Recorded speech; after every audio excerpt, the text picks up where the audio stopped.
Bonjour à toutes et à tous, merci d'être venus aujourd'hui. Avant d'entrer dans le vif du sujet et de vous présenter notre solution, j'aimerais vous raconter l'histoire de Jessica. Il y a quelques mois, nous avons rencontré Joey et Jessica. Joey, il est livreur pour son entreprise. Il se rend en station-service 2 fois par semaine pour faire le plein de son véhicule. Et pour cela, il utilise une carte carburant. La carte carburant vous permet de payer pour faire le plein de votre véhicule avec l'argent de votre entreprise. Cela vous évite d'avoir avancé cela vous permet d'éviter d'avancer l'argent avec votre argent personnel. Une carte est toujours associée à un seul et unique véhicule. Je suppose qu'il y a parmi vous des personnes qui ont déjà utilisé une carte carburant. On peut être d'accord sur le fait que ce n'est pas une expérience qui est très compliquée, mais c'est une expérience plutôt pénible. En fait, il faut chercher sa carte. Il faut entrer le kilométrage avant d'entrer le code de la carte à la station-service. Et à la fin de la journée, il ne faut pas oublier de remettre la carte dans le véhicule correspondant. Pour Joey, ça s'arrête ici l'expérience. Mais dans une entreprise, il peut y avoir une dizaine, une centaine, parfois plus de 1000 véhicules. Et une personne va devoir gérer les Joey, les véhicules et les cartes. Cette personne, c'est Jessica. Elle est la gestionnaire de flotte de l'entreprise. Durant les 9 derniers mois, nous sommes allés sur le terrain et nous avons étudié le service de la carte carburant.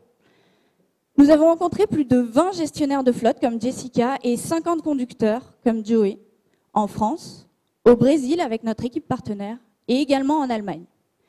Voici ce que nous avons appris. En tant que gestionnaire de flotte, Jessica, elle a besoin d'avoir une vue d'ensemble de son entreprise. Cela inclut les véhicules, la maintenance, mais aussi les coûts liés au carburant. Et pour ce faire, elle utilise un outil de gestion qui ressemble à ceci. Maintenant, dites-moi, savez-vous où est-ce qu'il faut aller pour trouver la consommation mensuelle de la flotte sur cet outil? Jessica, à chaque fois qu'elle a besoin de trouver ces informations, elle perd beaucoup de temps. Et lorsqu'elle trouve ces informations, elle se rend compte qu'elle n'a aucun outil efficace pour les analyser. Ainsi, comme de nombreux gestionnaires de flotte que nous avons rencontrés, elle se retrouve à devoir exporter la donnée dans un fichier Excel pour l'analyser à côté. Ce fichier Excel, il ressemble à ça. Alors vous pouvez vous douter qu'elle ne va pas gagner du temps à analyser ces données. L'analyse de données n'est pas le seul problème rencontré par Jessica quand on sait qu'une analyse doit être faite sur des données qui sont fiables. Or, Joey, lorsqu'il se rend en station-service, ça lui arrive d'entrer le mauvais kilométrage. Une fois, il a même perdu sa carte. Et donc, Jessica a dû en commander une nouvelle. Et elle a mis plus de 10 jours avant de la recevoir. Donc, qu'a fait Joey pendant ces 10 jours? Il n'a pas avancé l'argent avec son argent personnel, il a emprunté la carte d'un autre véhicule. Ainsi, Jessica se retrouve avec une donnée qui est erronée. Cela n'arrive pas 1 ou 2 fois, mais autant de fois, voire plus, que le nombre de Joey employés par l'entreprise. Comme nous a dit un gestionnaire de flotte, en fait, cette donnée, ils ne vont même pas l'utiliser parce qu'ils ne lui font pas confiance. C'est pour cette raison que l'analyse, elle va être mise de côté. Et lorsque cela arrive, la fraude ne peut pas être détectée. Pourtant, les gestionnaires de flotte que nous avons rencontrés nous ont dit savoir que cette fraude existait. En effet, il en existe 2 types. Le siphonnage, qui revient à extraire de l'essence du véhicule, et le fait de faire le plein de son véhicule personnel avec la carte de son entreprise.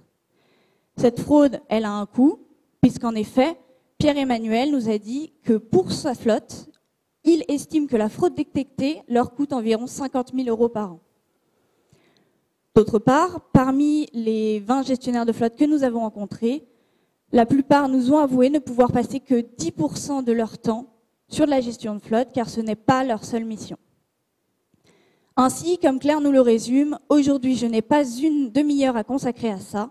En fait, c'est une usine à gaz. Maintenant, essayez de vous mettre à la place de Jessica et imaginez que vous ne savez pas combien de temps et d'argent vous perdez avec tout ça.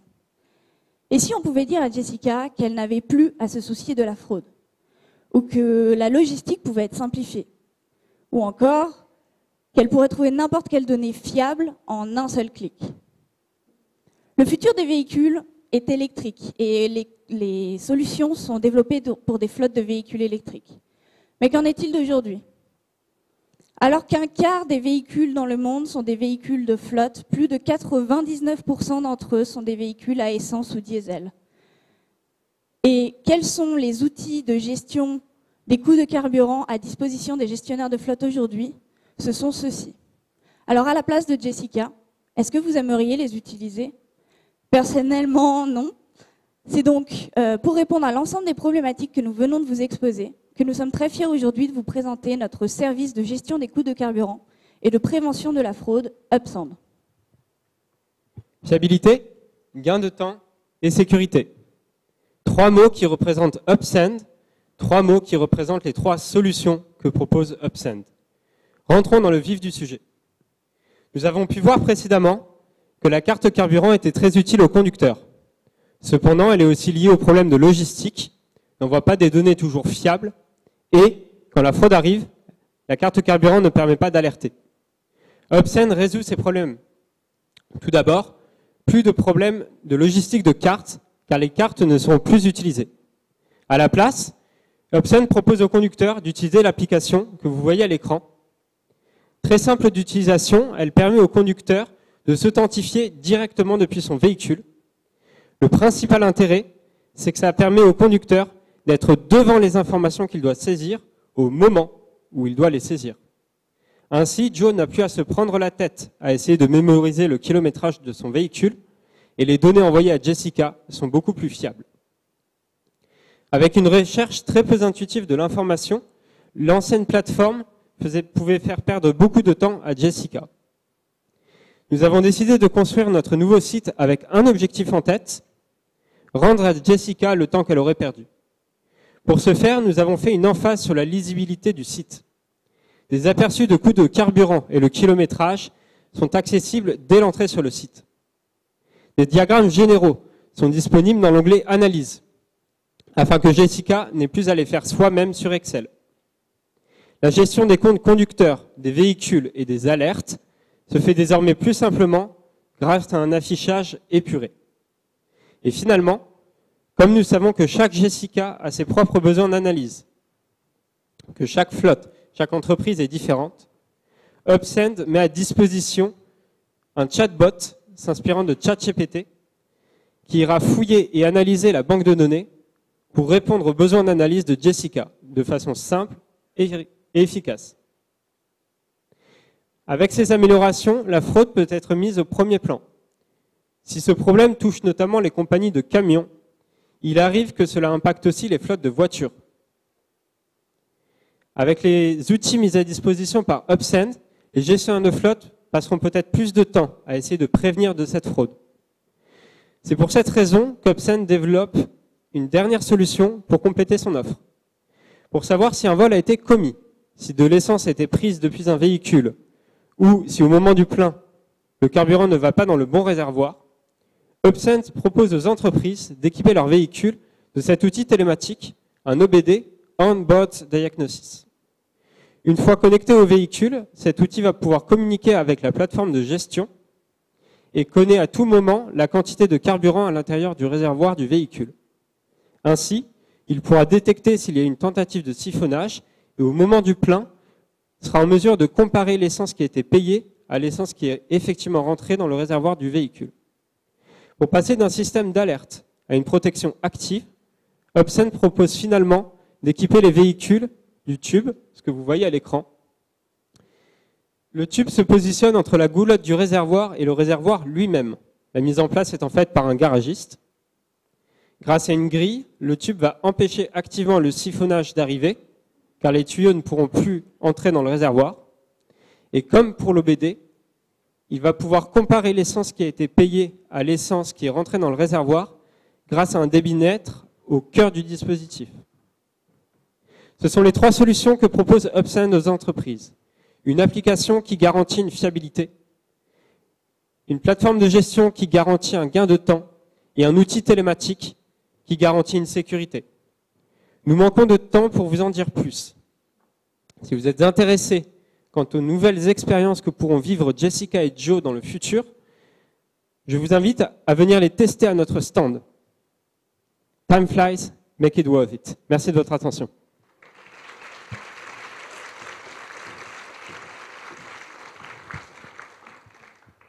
Merci beaucoup, bravo.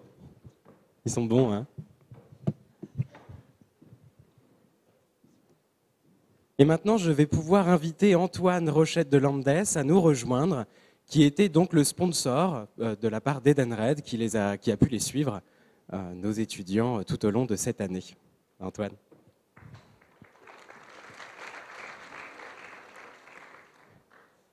Alors, est-ce que tu pourrais nous raconter un peu comment s'est passé ce projet avec ces étudiants pendant 9 mois? J'imagine que ce n'est pas la même chose qu'avec des collègues. Et avec que les plaisir. apprentissages ne sont pas les mêmes non plus. On a beaucoup appris. Je pense qu'ils ont beaucoup appris et qu'on a beaucoup appris. Bonjour à tous. Oui, donc peut-être pour déjà présenter Edenred avant de repasser au programme.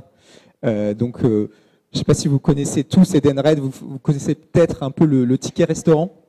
Mais pas forcément le fait qu'on est aussi présent sur des services de mobilité comme la carte carburant. Donc historiquement, nous, notre service de mobilité, c'est la carte fuel, comme l'ont présenté très bien Marie et Hugo.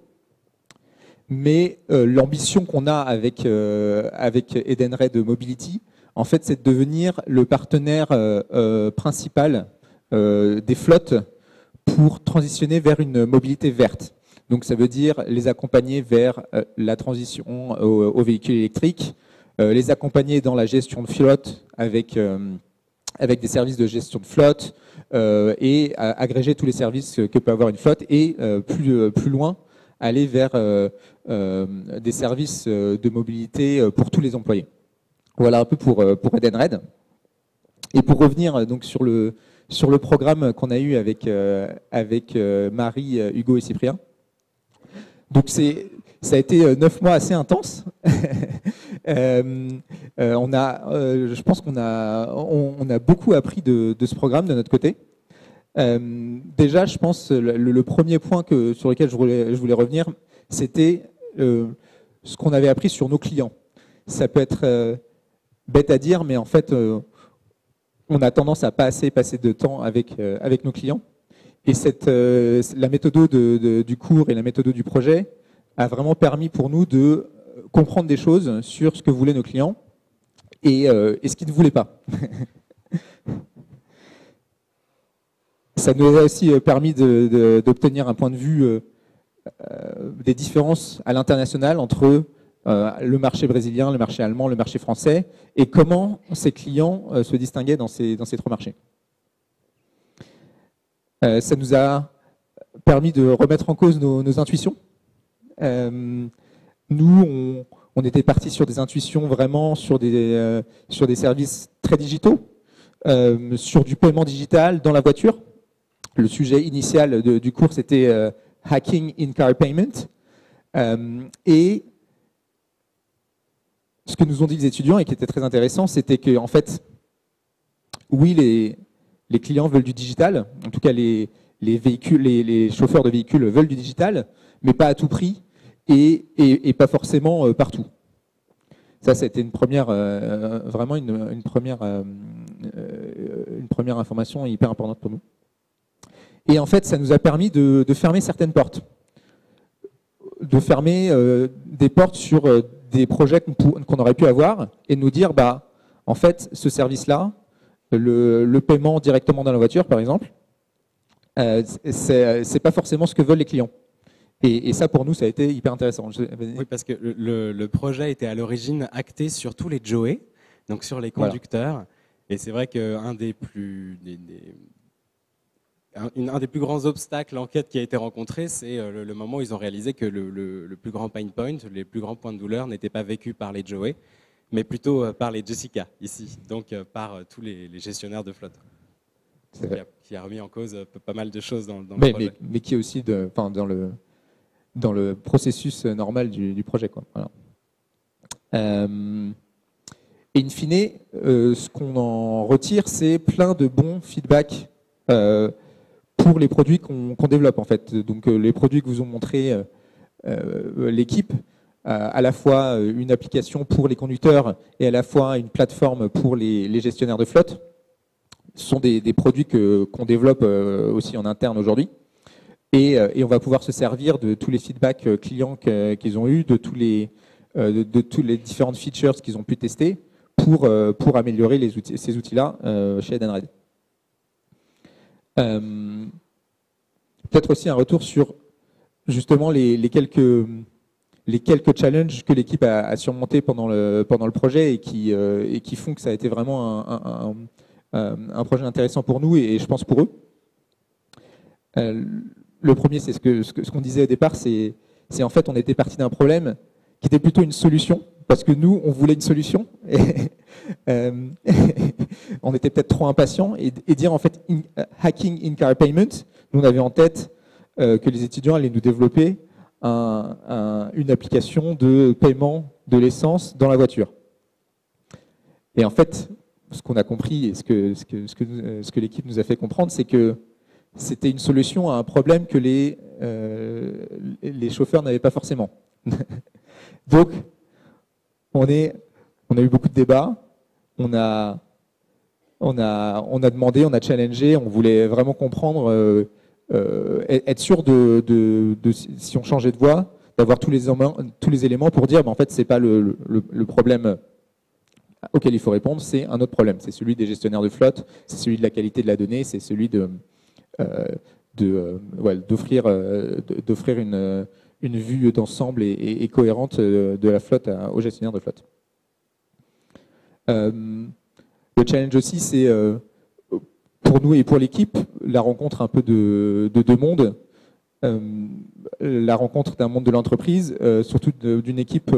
Moi, je suis dans une équipe plutôt axée business et pas forcément produit, même si on a des équipes produits qui étaient impliquées. Mais nous, on avait forcément un objectif initial qui était assez axé business, marché, solution peut-être un peu court terme, peut-être trop pragmatique ou trop court terme. Et donc ça nous a confronté à un monde différent, le monde du design, le monde de la discovery qui nous a vraiment challengé, nous a vraiment permis d'apprendre des choses. Et je pense que ça a été aussi intéressant pour les étudiants de voir comment ça pouvait se passer dans une entreprise, de voir que les attentes ne sont pas forcément les mêmes, les horizons de temps ne sont pas forcément les mêmes, et qu'il y a forcément aussi un processus à faire pour répondre aux attentes de l'entreprise. Voilà. C'est aussi le challenge d'avoir deux équipes à l'international. On avait une équipe au Brésil, une équipe en France. Et comment se coordonner, comment est-ce qu'on arrive à une solution cohérente qui n'est pas forcément la même dans deux pays différents, mais une solution qui fait sens pour Edenred en tant qu'entreprise dans deux pays différents. Merci beaucoup Antoine voilà. pour ce témoignage. Je vais inviter l'équipe à nous rejoindre au complet.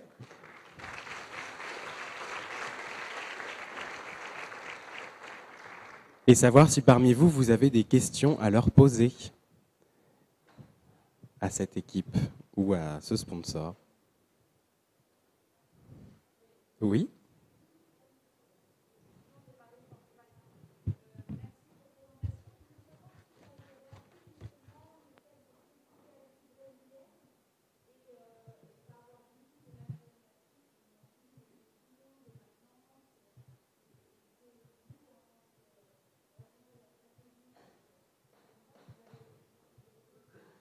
Donc, qu'est-ce que l'équipe a appris entre cette différence de terrain franco-brésilienne?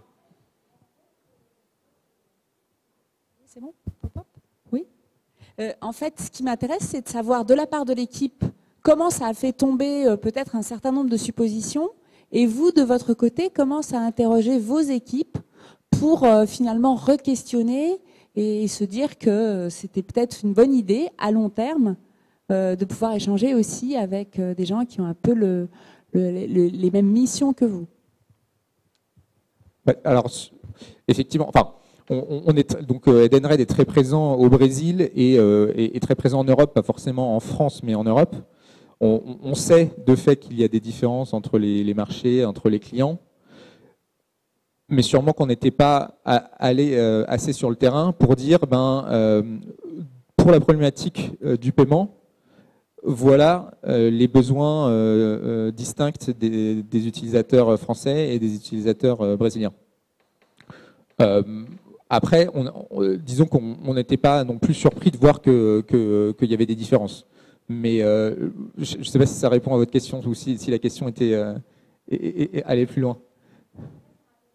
Oui, peut-être pour les études. Alors qu'est-ce que ça change, cette différence? Qu'est-ce que ça change entre la France et le Brésil? Tout d'abord, c'est un rythme de travail qui est très différent. Du fait que déjà l'équipe brésilienne était à temps partiel, nous étions à temps plein. Donc c'est avec un décalage horaire aussi qu'il faut gérer. Ce que ça nous a appris, je pense, c'est d'avoir vraiment une très grande rigueur sur les attendus des deux équipes pour la coordination, pour se répartir les tâches et d'apprendre à exploiter au mieux les forces de chacun pour avancer au plus vite et le plus efficacement. Et un autre point que j'ajouterais, c'est par exemple juste la station-service en elle-même, elle est différente. Par exemple, en France, je n'ai pas besoin de l'expliquer, on va payer avant de mettre le plein. Par exemple, en Allemagne, ça va être l'inverse, ça va être la plupart des conducteurs, ils vont payer après, ils vont aller directement dans le store. Donc il n'y a pas de borne de paiement généralement. Et par exemple, au Brésil, la grosse différence qu'il y a, c'est qu'on ne sort jamais de sa voiture.